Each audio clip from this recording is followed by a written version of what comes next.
We're back, and it's 2023, Joe. Ooh.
Hello, everybody. David Lee Madison here.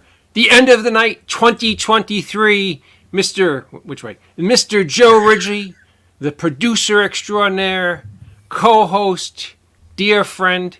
Joe, how the hell are you? How was your Christmas? How was your New Year's Eve? How was your holiday season? Holy cow, so much has been going on in the past few weeks that we haven't been here. But I am fantastic, thank you. The holidays were absolutely great. I had the whole time off to spend with the family. Hence, I drank a lot. Oh, fantastic. Yes, I had a wonderful holiday season too. Spent the Christmas and Christmas Eve at home. And then on December 26th, I went to Cleveland, Ohio. And I spent 2 nights at the Christmas Story House, which is, I usually do on either Christmas Eve or Christmas Day. But this year, I went the days after Christmas, and it's just such a really, really fun. Have you ever been out that way, Joe, yet? I have not. It was funny because I had just seen the new A Christmas Story film, A Christmas Story or something like that. Christmas Story Christmas? A Christmas Story, I like it. Yeah, A Christmas Story Christmas, and it's one of those films that absolutely hit on all cylinders. I couldn't imagine how difficult it was to come up with a sequel to A Christmas Story, and they have in the past. They made a couple of B versions of A Christmas Story. Yes. Yeah, some really, really horrible films that were unwatchable, but somehow I knew when Peter Billingsley was going to be involved that the new Christmas Story movie was going to be fantastic. So, David, I'm curious. What was Yes. your favorite Christmas gift this year? I saw amazing pictures of you and your beautiful family. I got a original 1966 Star Trek phaser from the original TV show, and I got some. As people know, I love collectibles. I'm an enormous geek when it comes to toys, and Christelle doesn't hear any sound. So could that be? I hope. Can anybody else verify? Yes. That? Yeah. I got some toys that I love, some Star Trek toys. I got some baseball cards. And tonight, for the first time on this show, I think we've done 7,000 episodes. I'm actually going to get to talk about one of my passions, baseball cards tonight. So I'm excited about that. And yeah, I just got a lot of fun stuff that usually like kids get because I'm a big middle-aged sap who gets excited over. Let me show you something my wise-ass daughter got me. Oh, this is going to be awesome. Dad jokes. You know, it's actually the gift that keeps on giving because you could use all the help you can get, my friend. Speaking of your daughter and your beautiful wife, tell us a little bit about that wonderful company they have cooking, my friend. Thank you. That would be Hearts of a Mystic Folk. Please check out their scented wax melts. And they're moving into all this other cool stuff, man, which is weird to me. Crystals and sun catchers and all this other stuff. It's pretty wild. That's Hearts of the Mystic Folk. Sweet. And as you know, I'm a big supporter of that company. I burn those scents all the time. They are fantastic. They are long-lasting, and they are just everything that... hey, Ken, I hope you're well. Happy New Year, my friend. I guess January 15th, you could still say Happy New Year, can't you? He's Canadian. What does it matter? Yeah, I guess. Yeah. No, I'm kidding. They don't. It's not 2023 in Canada, oddly enough. It's still 1946. It's just amazing. Ken knows I'm busting his balls. I know. Ken's a great guy. You know what? I forgot to put. I always put something on that TV behind me because it does that terrible glare. So I'm going to keep my head right here tonight, if that's possible. My big, ginormous. Do you want to go cover it real fast? No, it's okay. I don't really care. Unless if you don't care, I don't care. I don't care. I don't care. So Christmas was fantastic. We did some trips. We went to Hershey, Pennsylvania. I think I did my last show from Hershey.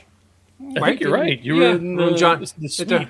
And John O'Hurley was on. Wonderful John O'Hurley from Seinfeld did a little Christmas cheer for us. What a great guy. And I think Brian O'Halloran was on that too. Yeah. Yeah. The opposite of a great guy, Brian O'Halloran. And it was just then after I got back from Hershey, we went to Cleveland and did the Ralphie House. And what the hell else did I do? I went to Saratoga, and then I went to Lake George, and I had a little business trip overseas for a couple of days. It was all very nice. It was all very, very pleasant. And you got to chill out with your cat. And I got to chill. The cat is like the most chill dude I've ever met, man. I mean, like, if I sit on the living room couch, it takes all of 8 seconds for him to climb on me like Mount Rushmore. He sticks a flag on my top of my belly and conquers the land. Nice. All right, so what's going on the Indie Escape Network? I see we had a whole new intro there. Well, I was trying to tell you that prior to just saying, "Hey, here it is." You interrupted me, and I didn't get to tell you. Yes, it was pretty awesome. Well, thank you. You like that? Well, we're going to have a big announcement on the show in just a few minutes of one of our upcoming shows, which I'm super excited about. And all kinds of fun stuff that's going to be going on. Got some new talent coming. And it sounds like, and very exciting. So everybody stay tuned for that. Yes, absolutely. And you've been a huge help with that. Thank you very much. Okay, where did I go? I'm back. That was weird. I disappeared for a second. Don't do that, please. I'll try not to. The show's better without me. So just without further ado, I want to introduce myself to the next gentleman who's going to be coming on right now because I'm not overly familiar with him. I think I met him back many, many moons ago, but he probably doesn't remember me. With that being said, let's bring back to our lovely little program here, Grunkle Scott Schiaffo. Grunkle Scott, hi! I'm David Lee Madison. I'm the host of this little train wreck. Yes, we did. We met quite a while ago, right? And that's Joe Ridgely down there. Joe, how you doing, man? I am well, sir. Happy to have you on. Yeah, it's great to be on. It's great to be anywhere, actually. Apparently, I lost 50% of my viewership because Brian O'Halloran has tapped out. He's had enough of my chicanery and tomfoolery. Now you're blipping on us, Joe. It's a weird world tonight. No, I'm not glitching on my end, but Brian had something to say. Yes, I want to thank actually Mr. O'Halloran because I got to see him over Christmas, and he was very, very kind and generous and gave me a beautiful Christmas gift. Thank you, Mr. O'Halloran. All right, so I got to bring this up with you guys since Brian is tuning in. Sorry about your Jets, but again, go Giants. Damn, things are all in the way. There it is. Ah, yes, Giants football. Well, at least you had to root for the Bills today, right? You know, that was did you follow the whole thing where the kid had the heart attack on the field, Scott? We saw that. You know, I'm not a sports guy, but everybody else in the family and all of my people are Giants people, so I've become a Giants guy. But I know Jewel, she had been following that. That was awful to see. It was a shame. It's actually absolutely stunning that he is back and he's home already, and he's absolutely giving the team pep talk. So that was just really something amazing to behold. So it was actually something nice for everybody to rally around with as a community and as a country, because nice stories don't happen. And then Lisa Marie, man, that was a bummer. I was watching her just 2 nights before on the Golden Globes, and she looked a little exhausted, but I thought it was just maybe from the excitement of being at the Golden Globes and from Elvis winning the guy winning Best Actor. But she had a cardiac arrest, and you would think that they would have a defibrillator in Graceland and round the clock top notch medical people, but I guess they didn't. Well, I don't think she died in Graceland. That she had a home in California. Oh, okay. Now, you know what? I don't know if you're aware of this. I wasn't aware of this, but she had a son that committed suicide a year ago. Mm-hmm. I didn't know about that. That's got to be crushing. And also the battle with substances. So I think, I hate to say died of a broken heart, but I think she had been giving up this past year. We lost some musicians, too, that I grew up. Jeff Beck, Dino Danelli, one of the finest rock drummers in the last month and a half. Jeff Beck just a few days ago. Yeah. That was sad. So Yeah. Well, I'm sorry. Go ahead, Scott. No, I'm done. Yeah, I mean, that's shitty. Jeff Beck was an amazing guitarist. I think he was right there with like Eddie Van Halen and Joe Satriani and not Sting, Slash, whatever the dude's name is. They're all amazing guitar virtuosos. Did you ever hear his version of Sleepwalker by any chance, Scott? I should have. I followed the guy a lot for years, but I'm not sure I'm familiar with that. If you get your chance to listen to Jeff Beck's version of Sleepwalker, it's absolutely fantastic. All right, without further ado, Joe, do you want to make this announcement or do you want me to make this announcement? I think I would like you to, because you were the most involved with it. So please. Okay, well, oh yeah, and Robbie Bachman from Bachman Turner Overdrive also passed away. Yeah, thank you, Ken. That was another one that we shouldn't have missed. On to some good news. The Indie Escape family is continue to grow, and we have a new show coming on, and I'm super excited. All kidding aside, I'm super excited because I think it's going to not only be timely, I think it's going to be hysterically funny. I think it's going to be everything the show's not, as far as being entertaining and fun. Let's bring up Wendy Zier, who's on our show and does our top 10 lists and has been on our show a handful of times. Wendy, how are you? Hey guys, and thank you so much for that intro. Hi Scott, Joe, and David. We are excited, and of course, I'm going to introduce our show. The name of our show is The Sticky Microphone, which begs the question, what made it sticky? I won't tell. But my co-host will be the beautiful Amy Cody, who you're welcome to bring up. My partner in crime. He's not here with us this evening, but indie film star James L. Edwards. But Amy, need I say anything? Look at that gorgeousness. Come on. Girl, stop. Hey, everybody. Hello. Hi, Amy. How are you? Thank you for having me on. It's absolutely our pleasure. We're super excited to have you on the network. Can you guys share a little bit of what you guys are going to do on the show, or is it still a work in progress? Well, I'll go first, then Amy could add. And by the way, right now, it looks like, Joe, I think the first launch will be February 2nd. We're going to be Thursdays at 10 o'clock Eastern. And what I think the show will kind of morph into, because I think a lot of it kind of shapes itself as it goes along, is our areas of expertise. Hi there. They said, hello, ladies. Well, hello. I come from the VO industry. Amy on camera. I'm doing some on camera. Amy knows everything horror. Everything horror is Amy. Then we have James, who has been in the industry as an indie filmmaker, producer, director, writer, actor since he was 12. Like, you guys. You guys have been doing this for a long time. So I don't know. It's going to have everything from guests to fun to makeup tips to Amy to make out tips. But Amy, go ahead. That's what I'm good at. David, you may want to pay attention. Oh, gee, thanks. I need all the help I can get. Oh, No, I doubt Scott does. Look at him. He's got some kind of Scarface look going on. I'm digging it, Scott. Really. Oh, look at Scott. You got that Al Pacino Scarface. I've been looking at you the whole time. Whoa, hey now.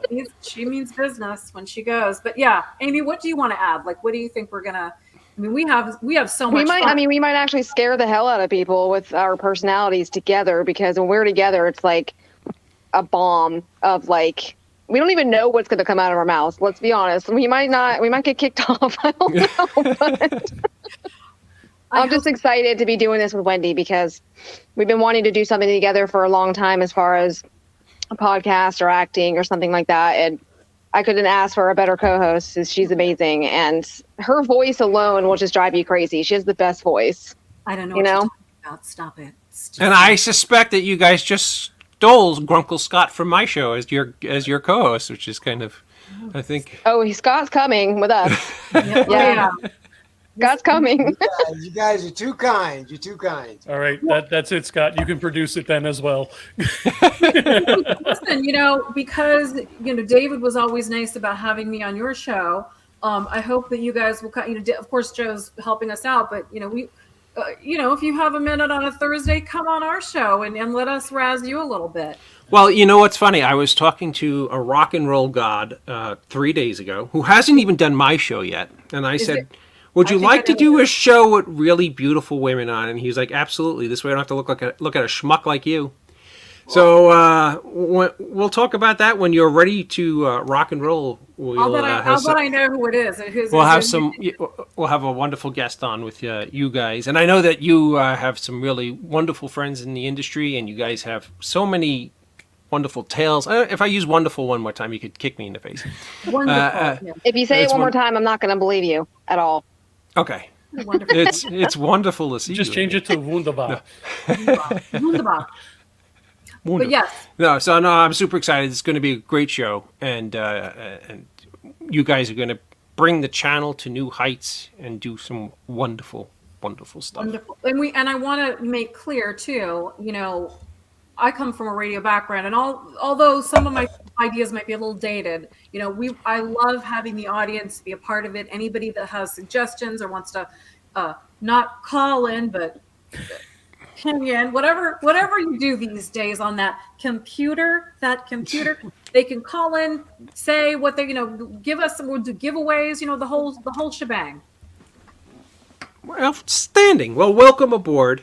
Thank you. And it's Thursday nights at 10 p.m. here on the Indie Escape Network.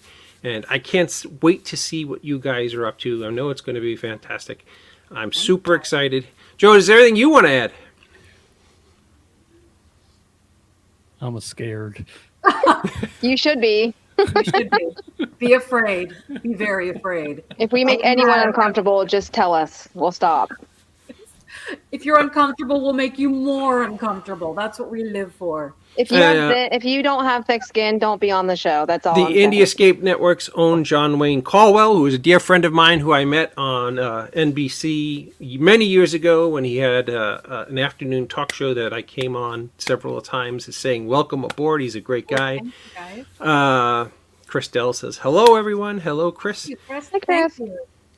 Yeah. With that being said, ladies, I am going to bid you both a fond adieu. Thank you so much for coming on and announcing your big program on here. What's the name of it again? The sticky microphone.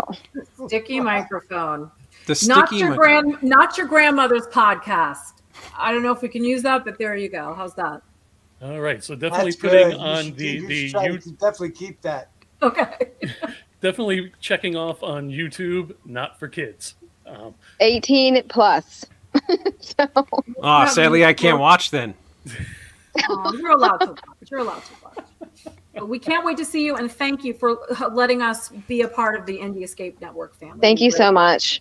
Oh, you're going to have a blast. We're going to have a good time. One other thing. Did you guys have... Wendy, I really haven't gotten to speak to you in a while. Did you guys have any fun over the holiday season? Anything you guys want to share with us that happened? No, I'm glad it's over. Oh. Honestly, I love it. I'm just, ugh. That's all I can say about it. When you have kids, it's like, it's a really stressful. I have 3 kids, 11, 14, and almost 18. And it's like, they all are so different. And it's like. You were wrapping presents every time I called. I had wrapping paper coming out of, my ass. It was just ridiculous. I was just like, when it was done and then the 26 came, I was like, oh my God, we're done. Do they all believe in Santa? My youngest does. Oh, she does. Hell, I believe in Santa. No, I'm Jewish, so I spilled the beans in first grade. I made my class cry. Wow. Okay, so JW is saying some lady energy is needed. Should be a great addition. Yes. Actually, Daniela, the only other female on the network, her first response was, "Thank God, no more added to the sausage party. We have women." So And you know what's so horrifying? Poor Daniela's stuck in like an outpost in Alaska. Alaska, right? Like gonna fight the thing up there. We'll have her on. We'll all laugh. So, Amy, just to see what kind of street cred you have, what's your favorite horror movie of all time? Oh, Halloween. The very first Halloween, 1978. And who's Dob? Yeah, what's his name? Oh, this cat? Yeah. Oh, he's handsome. Her name is Nefertiti.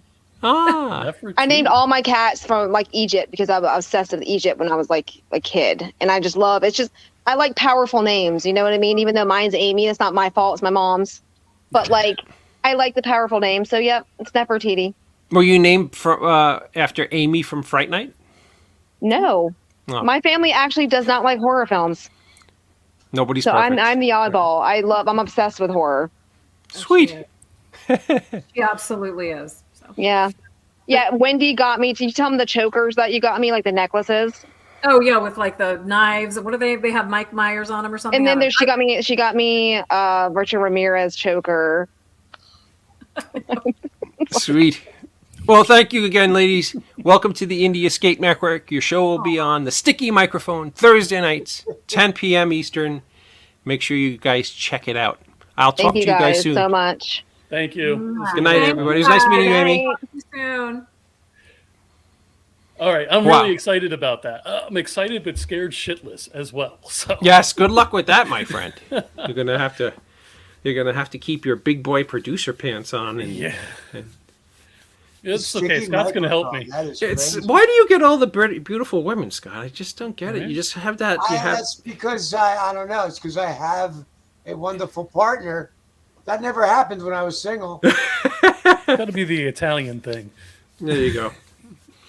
No, he actually looked like the last couple times you've been on the show. You looked like shit. You looked like death warmed over. You looked like you I was very sick. You looked like the Crypt Keeper.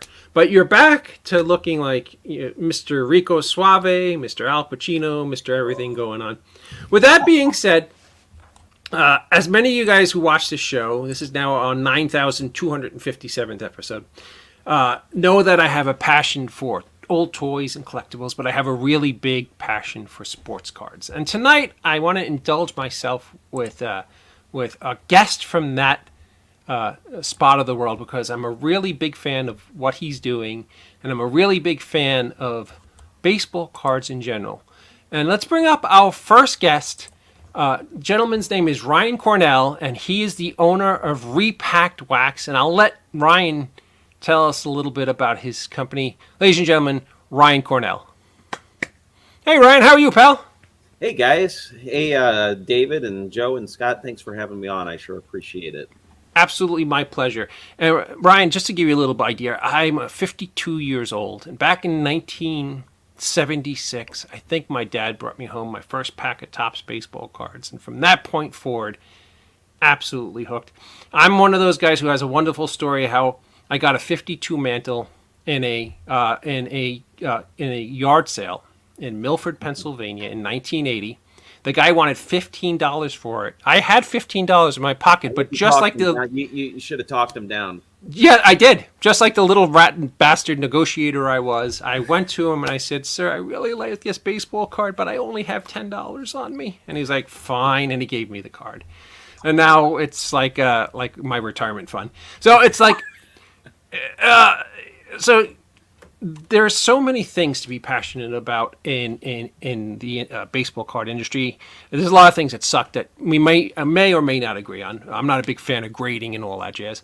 But you came up with just a fabulous idea. And I'm going to, not only am I a big fan, I'm going to start purchasing from you.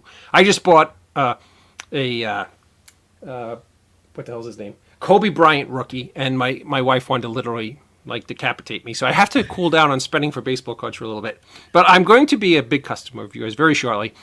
Tell us a little bit about... That sounds good. Yes. You tell us a little bit about your company. I saw so many videos on it. And I will let you speak in a minute. But as you could tell, I'm super excited. I'm a big baseball and sports card fan, and I've seen videos and what your company. And if I'm wrong at any point, please let me know. You take baseball cards and sports cards. I think it's basketball and football also. Right. From the 50s through today. Is that true, or does it go as far? Yeah, Okay, yeah, through today. Yep. through today, and you repack players from all the decades into single packs, so that when you open up a pack, that you have that great sensation of opening a pack. But not only are you opening a pack, but I've seen people get like Tom Seaver cards and Hank Aaron card. Like you put really top-notch stars and we got Mickey Mantle, we've got Willie Mays. Yeah, no. I mean, I'm just saying ones that I personally say. I know that I'm a straight shooter, and I wouldn't have any guy on this show that I thought wasn't really a legit, business and a legit guy. And I was really impressed with watching these people reopen your packs and the beautiful cards. I mean, you had cards from 50, 60 years old that were in like pristine condition too. And it was just really blows me away. What made you come up with this concept? And tell us how it all came together for you. About 3 years ago in 2020 is when we started, and the product's called Repacked Wax.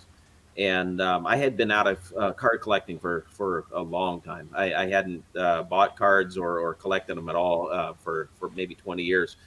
And I had noticed at our local grocery store, there were repacked products, basically cards hanging in bags. Those have been around for years. They were in plastic bags, and you could buy 100 cards for $10 or $15. And I looked at them. I'm like, I know that's kind of subpar stuff. They put a bunch of junk in there and they charge $15. And I was like, I would buy that. I love baseball and sports enough that I was like, I would buy that if it was vintage cards and it was done with some style. And I started thinking, I mean, it took me a couple years to come up with the idea after seeing that, but I thought if you could do it with some style, and really what's missing from the hobby today is what you and everybody here grew up with was wax packs. Right. They just don't do that. They stopped using wax packs starting in 1992. And that's about when I got out of collecting, was 92, 93, when that disappeared. I was in high school and moved on to better things like playing guitar. I see Scott's got his guitar there behind him. And I missed that.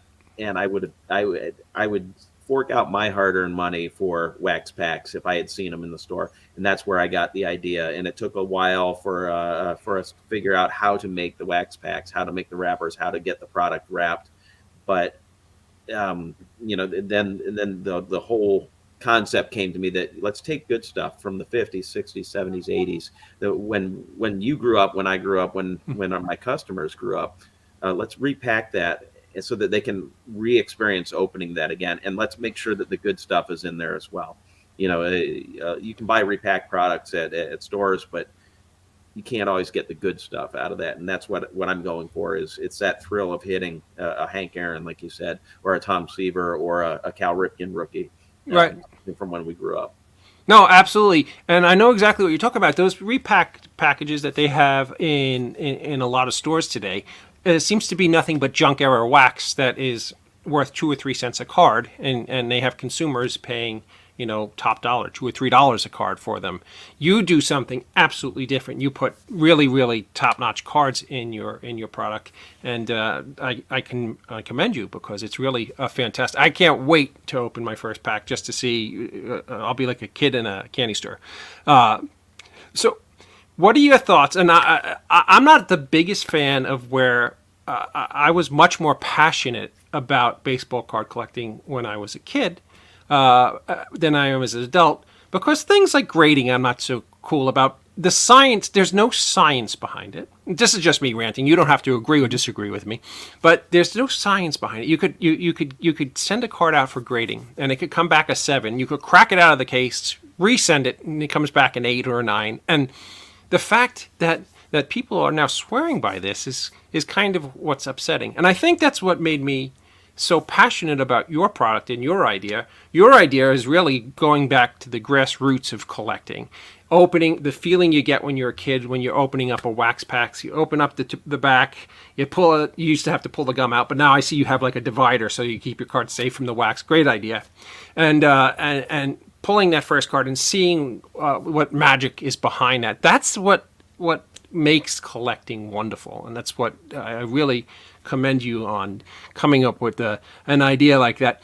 Are you as big a fan on the football and basketball cards that you guys do? Well, when I grew up, I collected baseball. You mentioned your first pack was 1976. My first pack was probably about 1982. Mm-hmm. And, it took my 25 cents. That's what it cost back then in 1982. It was 25 cents a pack. Took it to the store and got my first pack. I still may have those first 14 or 15 cards that came out of that pack.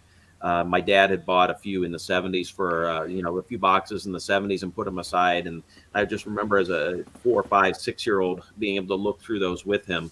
Mm-hmm. And have him show me Pete Rose and Johnny Bench and explain who those players were, and Thurman Munson and Nolan Ryan, and explain who they were. And then, when I had my own money as a kindergartner, I was able to go to the store and either buy myself a pack of baseball cards or a pack of Star Wars cards, just depending on the food. And, now when they had gum in them, like you said. Yeah, and sadly, it damaged a lot of cards. Those the gum, the oils from the gum. You had said earlier in the green room, as everybody knows, we do an AV check before the show. You had mentioned your age, so you'll know exactly what I'm talking about. Do you remember the thrill when you would open up a pack of cards and you were looking for either a Strawberry rookie or a Dwight Gooden or a Wade Boggs or a Don Mattingly? It's funny because I think that's kind of missing now. I think first of all, a kid can't afford a pack of baseball cards anymore. It's like, Scott, I don't know if you know this, but what was equivalent to when we were kids, like an 89-cent pack or 49-cent pack of like 50 cards, are now like $25 for a pack. Yeah. So it's really become something that's become more of an adult hobby, sadly enough, unless it's a kid from a substantial background. But what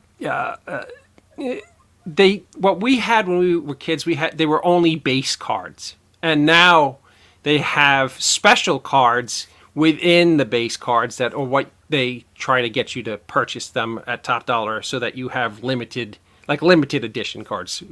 Is that a fair way to say it, Ryan? I'd say so, yeah. But what's crazy? What blew my mind, and I told you I came from a background of I collected in the 80s and 90s and got out of it. I sold a little bit on eBay when I was in college, and then got out of it, and I come back into it in 2020, and I discovered that people are buying the cards. They throw the base cards out. They're only going after the parallels and the insert and the autographs. And those numbered ones, right? Yeah. I can imagine as a kid throwing any card out. I had boxes and boxes and boxes of cards stacked as high as I could stack them in my bedroom. So that was shocking. And then, like you said, the graded cards came about in the 90s, and in the 90s it was relatively inexpensive to get them graded. Now they charge you based on the value of the cards. I know, it's such a crock of shit. Grade one card that is.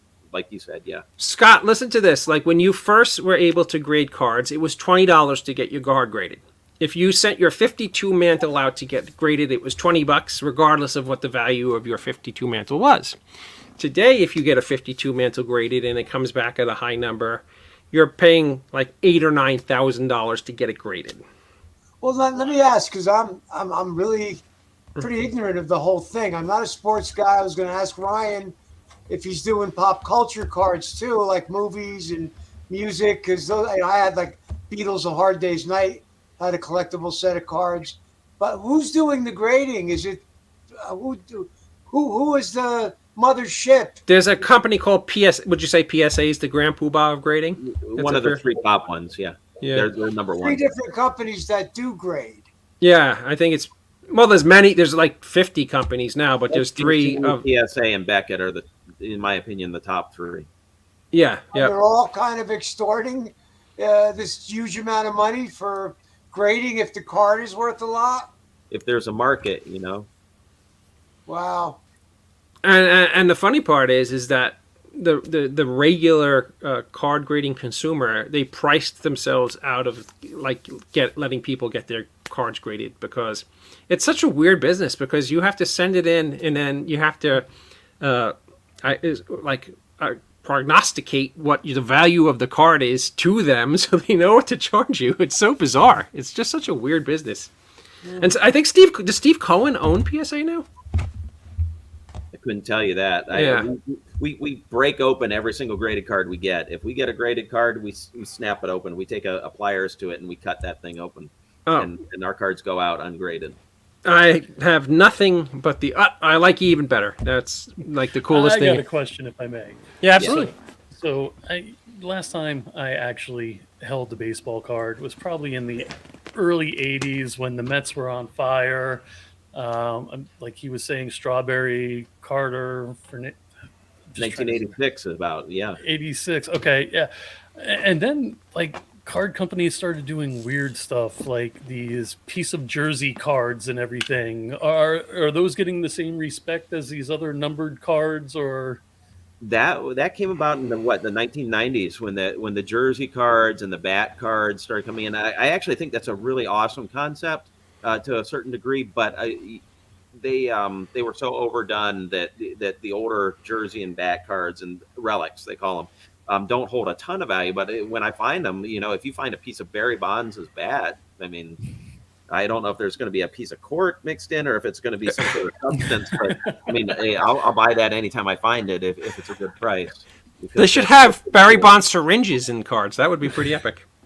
I'll show you, Scott. I don't want to show the grade because this card tends to be on the valuable side, and I don't want to have like Black Bart come in my house and rob me. But this is what they come in these cases, and this is a Kobe Bryant rookie. And PSA sends you, and underneath my finger is just the grade, but they encapsulate them and they put them in these cases. And you could have the same exact card in your hands, and it's called raw if it's not graded, and literally get like 1/50th of what you get if it's graded in a good grade. So you were saying earlier, David, that they like charge a percentage now if you have a high dollar card. Yes, if you have a card that's worth thousands and thousands of dollars. PSA back in the day when they first started grading, it made sense because why is it more expensive to grade a card that's expensive than it is to grade a card that's not? It's the same exact process. So it really doesn't make any sense. It's all about grade. But they realized, I guess, that cards were fetching top dollar as 10s and 9s and the higher numbers. So if you send them like a Mickey Mantle or a Kobe Bryant rookie or a Michael Jordan rookie, they're going to, and if you get a 9 or if you get a 10, you're going to pay close to 10% of what the card's value is just to get it graded. They probably see it as that they're adding value to your collectible, and therefore they want their cut, just like everybody wants their cut, and like they want their cut. Now, I have one card that graded a 10 that I sent in back when it was $20, and I thought it was a reasonable expenditure. And it came back a 10. But it was almost 16 years ago. If I sent it now, I would probably be spending about $8 or $9 grand to get that card graded now. Hey, you know what? Scott had mentioned, I didn't want to forget before the show's up, Scott had mentioned he wondered if we did any non-sports cards. Mm-hmm. And I don't know if David or if Joe, in your collection, you have any non-sports cards. I know you said you're into memorabilia, but that is something that Repacked Wax is going to be getting into, is music, TV, movies. Somebody mentioned the Beatles cards. I just found some Topps Beatles cards from the 60s. On the last show, I had a authentic, authorized Beatles card signed by John Lennon. Oh. So that was Didn't I show it on the last show, Joe? I think you did. I Yeah. believe you did, and I think Ryan's drooling now. So.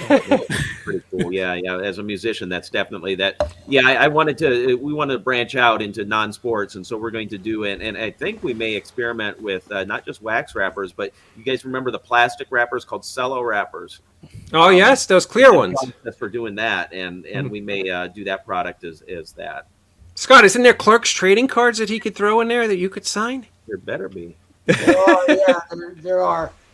Who did that? Was that Upper Deck who did Clerks? Yes, it was. It was Upper Deck. And I think there's a couple other things brewing with some other companies, but Upper Deck is a definite. And they also did a really nice poster. But yeah, that was fun. When I was a kid in the 80s, they had horror movie cards. I don't know if either one of you guys remember this, but there was actually trading cards from horror movies, and they had like Jason Voorhees and Freddy Krueger and Fright Night. That was a really cool set, but I can't seem to get my hands on Wasn't there one. also, too, like a thing like Garbage Pail Kids? Yeah. And Harry Ken saying cards. non-sports cards. I used to collect wacky packages. Yeah. Oh yeah, they had those packages where they were like products that were fake, right? Like, Right. yeah. And stickers with them as well. And Yeah, and then you said the Garbage Pail Kids, man. That was when I was right in that age range, 10 years old, 9, 10. Man, that was the thing. Is if you didn't buy baseball, it was garbage. oh, David knows about Garbage Pail Kids. Katie Yes, Barberi. because Katie Barberi, who's one of our regulars on the show, starred in a Garbage Pail Kids movie. So that was pretty epic. Oh, you mean the original Garbage Pail, the one Yeah, the original. Yep. that was a blockbuster. Yeah. It was at Blockbuster. Maybe one copy. Oh, stop. With that being said, Ryan, I want to thank you so much for joining us tonight. All kidding aside, your product is awesome. You should be very proud of what you're doing because you're bringing something to the market that I haven't seen before, and it's it's done for the right reasons. It's just for people who love the sport. I can't wait to open up a pack of your cards, and you'll be hearing from me very shortly. And David, do you want a discount on your order? Oh, not necessary, but thank you. Oh, because I was going to give you and your customers a discount if you want it. Oh, okay, sure. If you're going to give it to my customers, absolutely. Your audience, your viewers. End of the night. That's the coupon code. $5 off any box or half box that we got. End of the night. All one word, no spaces. You can take $5 off. That's just for you. Oh, thank you. That's very much. Your viewers. Fantastic. And where can people find the product? Where's the easiest way to get it? Repackedwax.com. That's REPACED wax.com. Repackedwax.com. Use End of the Night as a promo code. Get $5 off. And I guarantee if you're into card collecting, you'll have a blast because the product is awesome. The idea is awesome. The everything, the business model is awesome. Again, Ryan, thank you so much for joining our show. If you ever want to pop on and talk baseball cards, this show has always got movie directors and rock stars, and I want to do something that I enjoy. So anytime you want to come on and talk baseball cards, please do. And Scott will just look at us like, what the fuck are they talking about? Like he is right now. David, Joe, Scott, thank you so much for having me. I sure appreciate it. Thank you. Sure. Thanks, Ladies and Ryan. gentlemen, Ryan from Repacked Wax. Make sure you check out his products. Ryan, Happy New Year. Be well. And thank you for joining us tonight. Thanks, guys. Bye. Good night. Good night. And we got Chris saying, I remember buying baseball, football, and Star Wars cards as a kid. Actually, so do I. I remember, like, dude, I don't know. I'm getting old and feeble. I get more excited about a pack of baseball cards than I do, like, hot women. When I was a kid, we went from baseball cards, and then they started actually selling sticker books with packs of stickers that you had to buy the big damn book, like He-Man and the Masters, and that took over for baseball cards for me when I was. Just think about this for a minute. In 1996, you could have went into a store and bought a pack of basketball cards for probably $1.19 in 1996, Wow. maybe $1.99, right? Right. You can now buy yourself a luxury car with this basketball card. Wow. So, Nice. Well, I mean, aren't there a lot of things that play into that? Sadly, Well- he's passed. well, he passed away, but he was also he's in the same breath as one of the greatest of all time. Sure. He's right there. People will argue it's Michael Jordan, LeBron James, or Kobe Bryant. Some people will say, if they go really old school, we'll say something like Jerry West or, Wilt Chamberlain.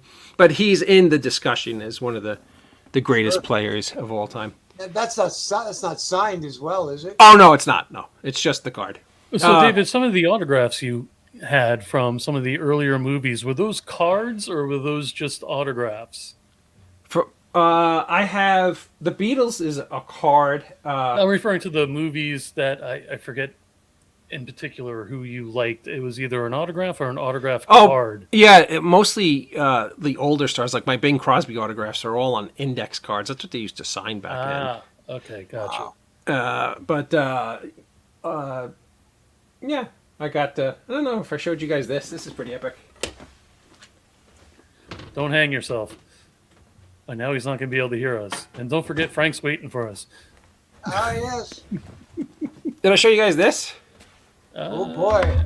I don't think you did.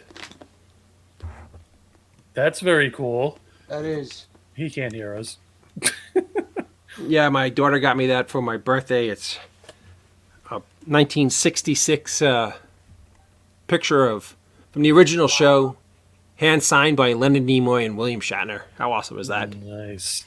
So I'm thinking Frank is up and running. Oh, I am happy because Frank's an awesome guy. Without further ado, just a funny guy, a great writer, and I'm super excited to have him on the show tonight. We were having some technical difficulties when we were doing our AV test earlier, so if we're just going to warn the audience ahead of time that we were having some connection difficulties. But hopefully everything is squared away. Ladies and gentlemen, author extraordinaire, Mr. Frank Edler. Right. Hey, what's Hey! up? Hey, there Can he you hear is. me? I'm working. I'm not lagging. No, you seem to be absolutely fine now. Excellent. I had to call in an audible and switch over to my phone, but it's working. For some reason, I've used StreamYard on other shows I've done without issue, but all of a sudden, of course, I had issues tonight. So Yeah, Frank, to be honest with you, we weren't busting your chops. You literally were like breaking up, like where you would say one word and then be gone. Like, so it wasn't like we were yanking your change. Nope. I know how it is. So thanks for hanging in there with me. I'm glad I figured it out. Absolutely. So how you been, brother? I've been very well. Just to give everybody a little idea, I met this gentleman. We did a signing at a local store called Haven for Heroes, and we hit it off. We had such a great time that day. There was weird chicks yelling shit at us. It was just amazing. No, wait a minute. That was Emmett. That wasn't Weird Chicks. Oh, it was Emmett in a dress. No. He is, he has one of those Scottish kilts, so I wouldn't be surprised if it was him. Actually, Emmett was prettier. No. So, Frank, tell us a little bit about your books and what inspired you to become an author. Sure. Well, I write generally horror comedy, dark comedy, supernatural comedy, always comedy, no matter what you want to call it. So that's what I've been doing since I started putting pen to paper. Even when I was early going to be the horror guy and I'm going to write stuff, there was like always jokes. And like in my most darkest thing, people are like, that was hysterical. And I'm like, that's not what I was going for. So I almost had to like own the moniker, the comedy, and just like lean into it because it's always there. And I mean, we just passed the great holiday. Everybody celebrates Friday the 13th. Not me. I celebrate Saturday the 14th because that's like my earliest favorite horror movie. Like when I was a teeny tiny kid, I just glommed onto that anytime it was on HBO. And like, who knows, that may inform like where my sort of dark sense of humor comes into. So yeah, it's just when I put pen to paper, it always comes out as this sort of fun horror stories. Now, I never seen Saturday the 14th. Was it a comedy or was it a straight horror movie? No, it was a comedy, spoofy kind of. Jeffrey Tambor was in it as the Dracula guy. And I'm sure there's other people that may or may not be famous. But it was just really schlocky. Are you familiar with like Transylvania 65000? Yeah. Just like similar sort of tone. Oh, sweet. As that, yeah. But always just fun. Because as a little kid, I got freaked out by the really scary stuff. and that was like, oh, I can watch a horror movie like this, no problem. It was a little scary. The old sea monster in the bathtub routine, if anybody has seen Saturday the 14th, is like, it gets a little freaky, especially for a kid, but I can handle that. So that's always where I like to go. I'm always that guy making I'm the comic relief amongst friends. Well, if you want to get a little taste of Frank's comedy, your bio on Amazon is hilarious. And I read it earlier doing my homework, and I'm like, wow, for a horror writer, this cat's really clever and funny. So there it is. It's comedy. Yes, that's truly. And I also kind of get tagged as being like a weird, as you can tell from that bio that you were talking about. It's like my mother is a lamppost, and I forgot how it went.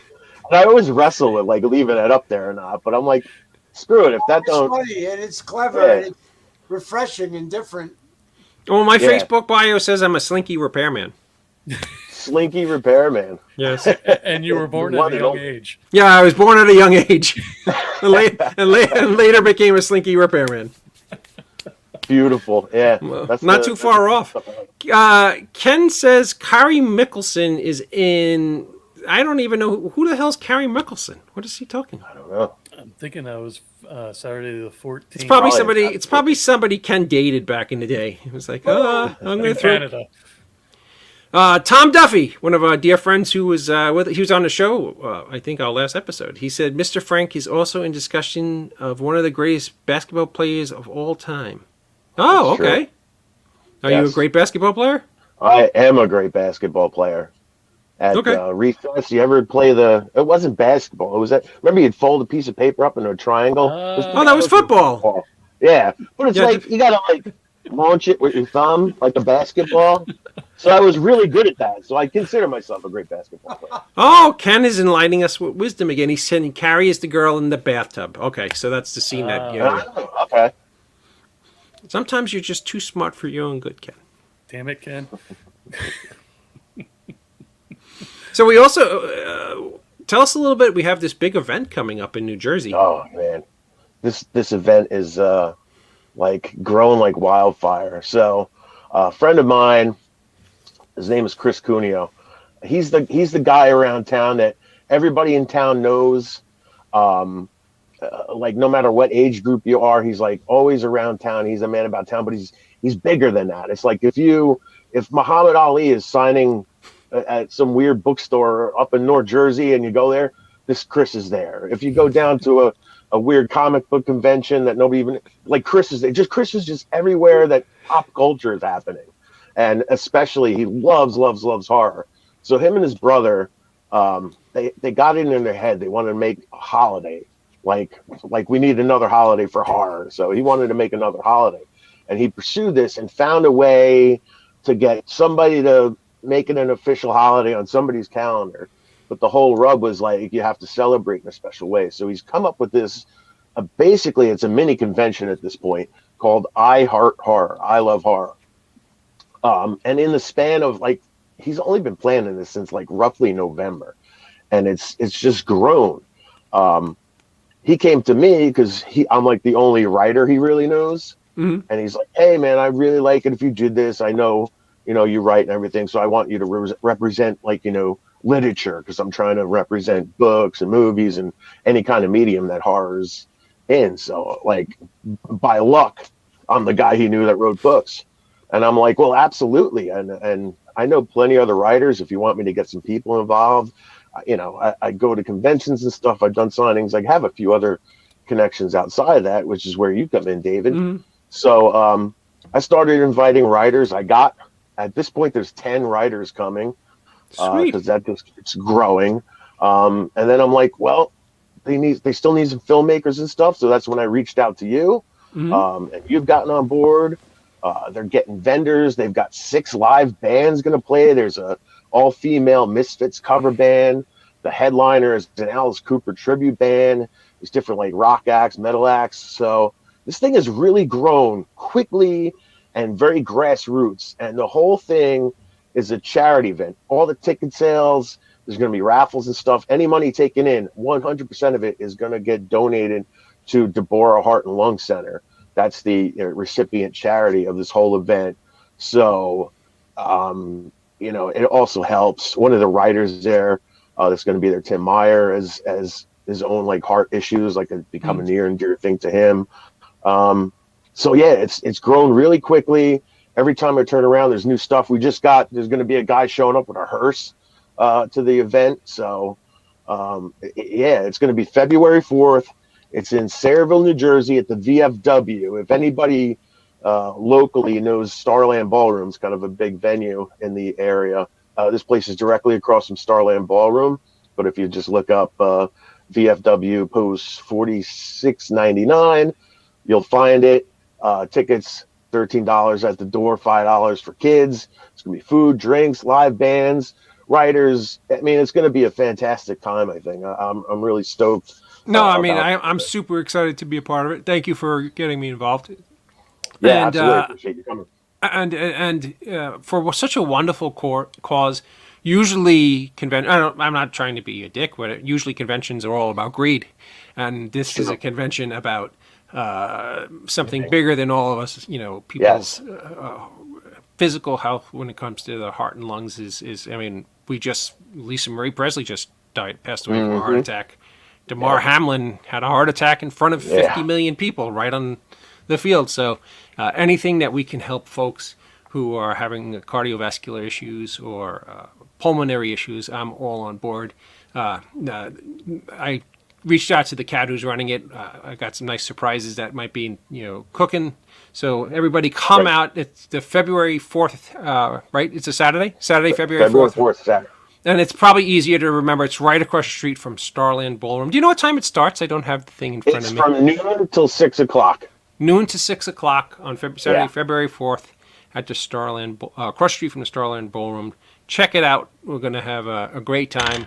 A lot of cool folks are going to be out there for a wonderful, wonderful cause. Frank, tell me a little bit about where people can get your work and what is your latest book.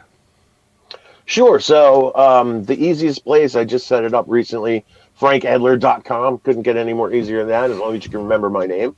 But of course, all my books, ebooks, I have audiobooks on Audible, ebooks, paperback you can get even through Amazon, obviously. But if you go through frankedler.com or like connect with me on social media, and I'm on like all of them, but connect with me there. I love selling people like signed books. It's one thing to go onto Amazon and you grab a book, but I can sign this up, personalize it, stick bookmarkers, stickers, little extra goodies in there, and people like it personalized more. So that's a big thing. So you can always buy direct from me.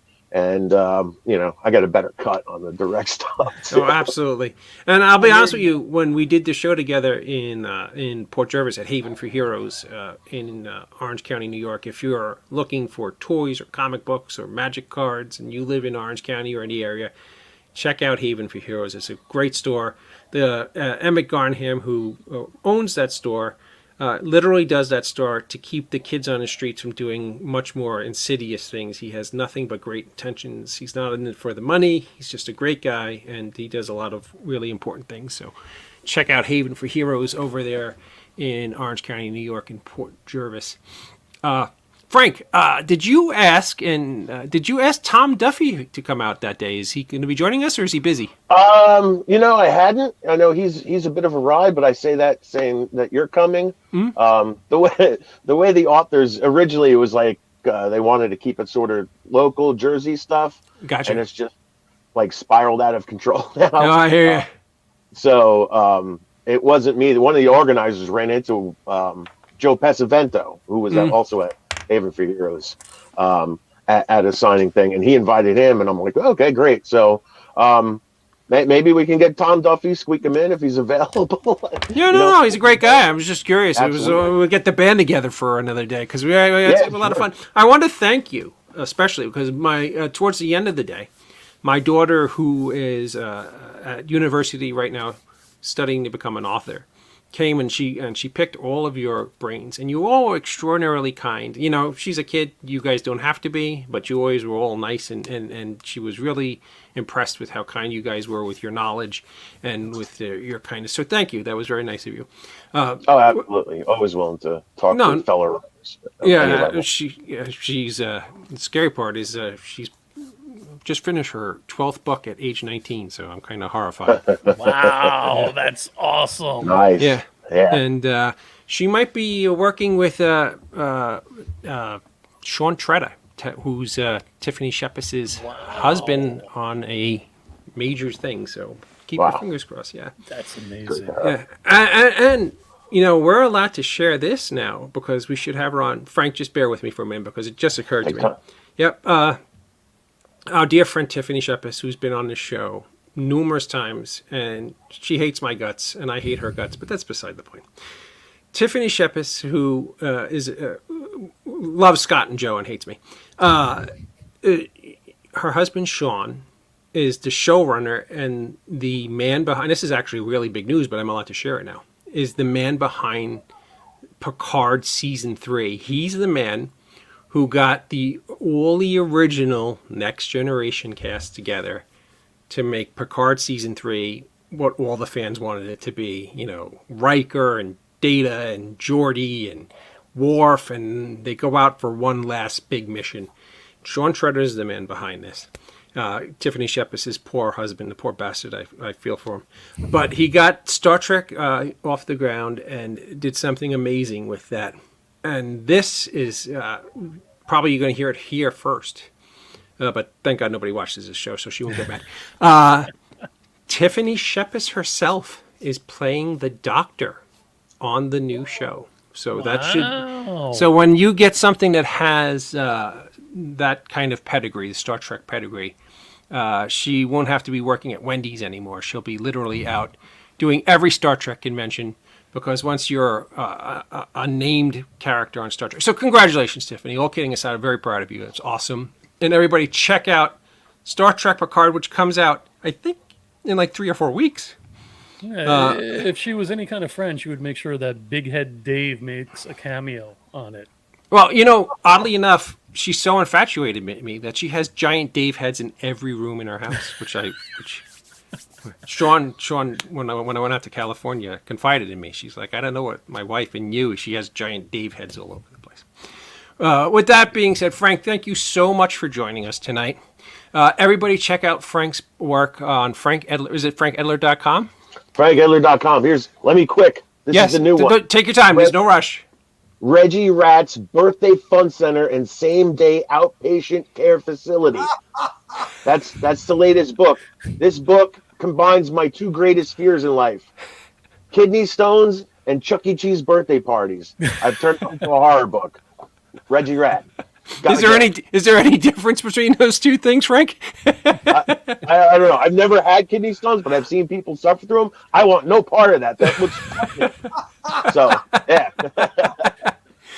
Oh, Frank, you're awesome. Your books are awesome. Thank you for joining us tonight. Anytime you're now a friend of the Indie Escape Network and a dear friend of the End of the Night. Anytime you want to promote or something, or you just want to come on and make fun of me, you have a carte blanche. Thank you, Frank. Be well, and Happy New Year, my friend. I'll see you on February 4th at the big show. February 4th. Yep. Good seeing you. Good night. Good night, brother. Good seeing you. It's been a pleasure. Wow, that hour went quick. Right? You think I got paid by the word tonight? You look sad. I look sad? Why? Because it's over. No. I'm assuming. I am sad. That was pretty efficient way of cramming a lot of cool stuff in. Oh, thank you. It's funny because I'm sure that our regular audience doesn't care about baseball cards, but sometimes and collectibles. But sometimes you got to indulge the host into, and maybe you have to find it even remotely interesting to like cards that when you were a kid you paid 30 cents for. You can now buy a condo in New York City for. You see, I miss the Antiques Roadshow Dave at the beginning of every show, or the Toy Collector Dave. Well, to be honest with you, Joe, the problem is that we've done so many fucking shows. That's all. Ran out And of your wife collection. and your wife won't let you buy any more shit. She so- won't let me buy any more shit. Like, you know, my office is literally like I'm starting to be a hoarder. It's like a mess. Christelle, first time watching the show. Great job, guys. Thank you, Chris. Thank you. I hope you are become a regular, and thank you for joining us tonight. And I suspect we had a lot of first time watchers tonight because we were on a lot of the baseball card pages. So thank you for for joining us. And Brian was unpack wax or repacked wax. I'm sorry. Is just really, when you really think about what a cool concept that is, of It's opening amazing. Without the bullshit and- opening up a pack of baseball cards in 2023 and having a Mickey Mantle in there is like, if you're going to pay it, and what's really cool about his packs is that they're priced very, very close to what contemporary cards, like the commons that you get today. So it's not like you have to sell your cat to buy a pack of his cards.